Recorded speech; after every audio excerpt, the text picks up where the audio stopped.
8 tahun pertempuran dan mengerahkan banyak uang serta tenaga, Amerika Serikat dikalahkan oleh pasukan Vietnam Utara dan sekutu gerilya mereka, Viet Cong. Tentara Viet Cong selama Perang Vietnam dikenal karena taktik gerilya yang sangat efektif dan keberaniannya dalam menggunakan perangkap serta serangan mendadak. Penggunaan jaringan terowongan bawah tanah yang rumit, mereka mampu bertahan dan melancarkan serangan dari lingkungan yang tidak terduga, seperti hutan belantara dan desa-desa terpencil. Selain itu, Viet Cong juga menggunakan taktik psikologis yang mengintimidasi musuh seperti menyusup, diam-diam dan melakukan serangan mendadak di malam hari. Nama Pho Nguyen Giap selamanya akan ditulis dengan tinta emas sejarah Vietnam. Dia adalah jenderal yang jenius dan berhasil mengusir penjajah Perancis dan kemudian memaksa Amerika Serikat hengkang. Giap adalah pahlawan besar nomor 2 setelah Ho Chi Minh yang mengantar negerinya menuju kemerdekaan.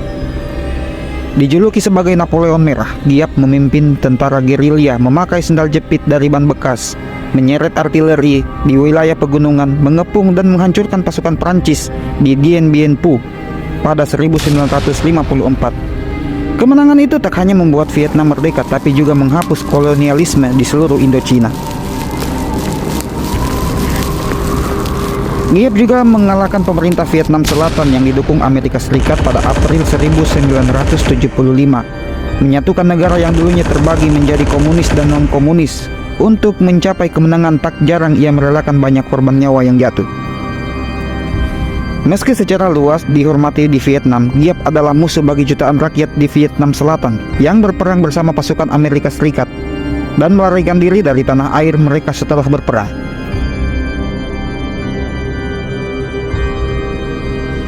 Pada 1940 ia bertemu dengan Ho Chi Minh di barat daya Cina sebelum kembali ke pedesaan Vietnam Utara untuk merekrut gerilyawan. Viet Minh cikal bakal gerilyawan kemudian dikenal sebagai Viet Cong.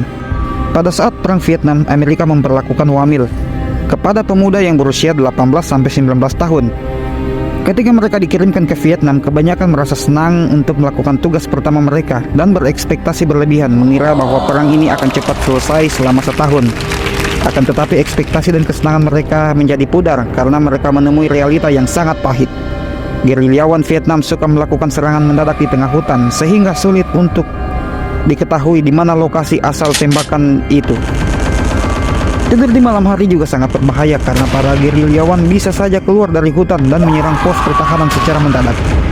Banyak prajurit Amerika sampai harus mengkonsumsi narkoba untuk dapat menenangkan diri.